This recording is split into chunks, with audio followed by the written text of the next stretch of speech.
First came the so-called turtle tanks, those improvised Russian vehicles wrapped in crude heavy metal shells in an attempt to fend off drones. Now they looked absurd, they were slow, but they did to a degree work. Now Russia may be taking that survival first thinking to the next level.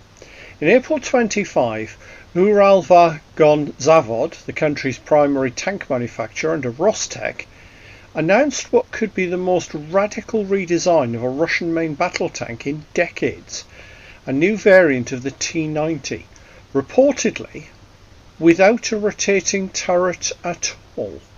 Now the reveal took place at UVZ's Nizhny Tagil plant, and the official comments were brief. Engineers claimed the change was about eliminating one of the tank's most dangerous vulnerabilities, the turret ring, and the ammunition stored beneath it in the autoloader. On the modern battlefield, especially in Ukraine, these spots are prime targets for drones and top attack weapons. Hit them and you can destroy the entire vehicle in seconds. Without a turret, UVZ says, the design can be optimised for stronger frontal armour and modern defensive systems. But here's the problem. Exact specifications were not made public, so everything we know beyond those statements is inference and analysis from what's been said before. Now, if you think the idea of a turretless Russian combat vehicle sounds unusual, history says otherwise.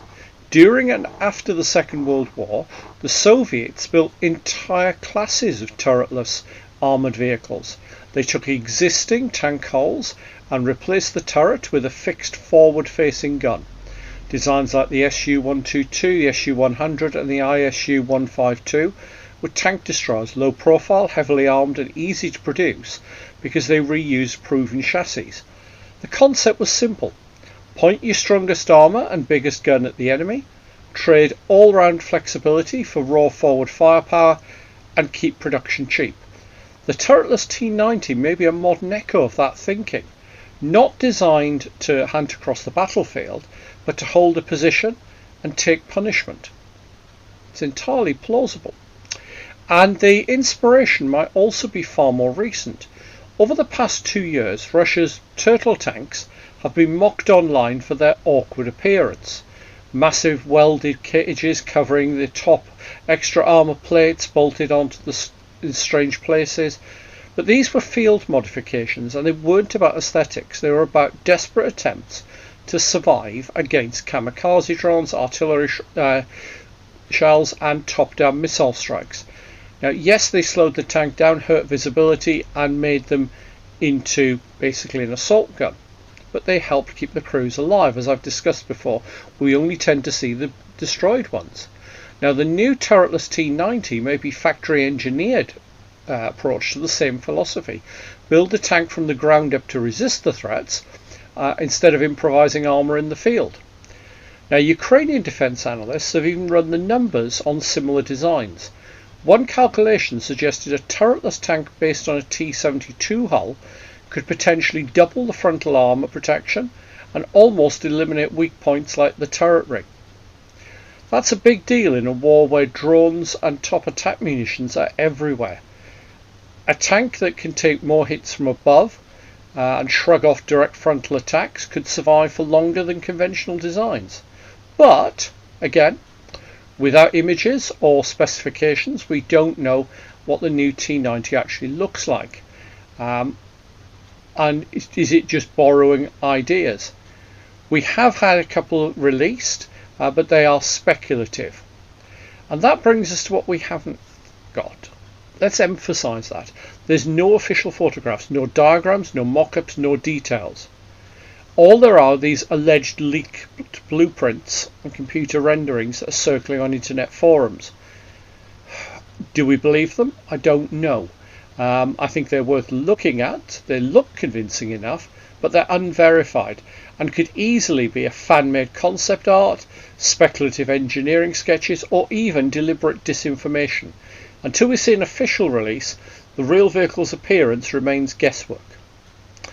It's also worth remembering that this isn't Russia's first attempt at survivability-focused design. The T-14 Armata, unveiled in 2015, was meant to revolutionise tank warfare with its unmanned turret, isolated crew capsule and advanced active protection systems. On paper, it pushed crew safety to levels never seen in Russian armour before, potentially even in the world. But in practice, the Armata is too complex, too expensive and too hard to mass produce, particularly in wartime. Only a handful have been built. The Turretless T90 could be an attempt to capture some of the Armata's survivability advantages, but on a proven, simpler and cheaper platform that the Russians can actually produce in numbers. So, if the new T90 matches the hints we've been given, it will be less of a fast mobile hunter and more of a hardened gun platform, a tracked fortress. It would be ideal for defensive roles, for anchoring lines, for covering choke points under heavy fire. And remember, the most effective anti-tank weapon of the Second World War was the anti-tank gun, and the most effective vehicle was the Stug 3. So it could be a whole change to match the change in battlefields, because if a cheap drone can destroy a multi-million-dollar tank, it might make sense. So is this the next stage in Russian armoured evolution, or a concept that exists more in statements and speculation than in steel? Right now, it's still more mystery than machine. Until we see it roll out in the open, literally, everything we're talking about remains an educated guess. But if history's any guide, this wouldn't be the first time Russia took a proven hull, stripped away the turret, built a vehicle designed to survive when others could not. Maybe the turtle tank wasn't a battlefield joke after all. Maybe it was the preview. It will be interesting to see what happens. My prediction is that it's definitely a design that exists. Whether it makes it into production is another matter. It will be interesting to see what happens, and I look forward to seeing more. If anybody has any more information, I'd be grateful to receive it. Hope you've enjoyed that. If you have, don't forget to like, and if you want to see more, to subscribe.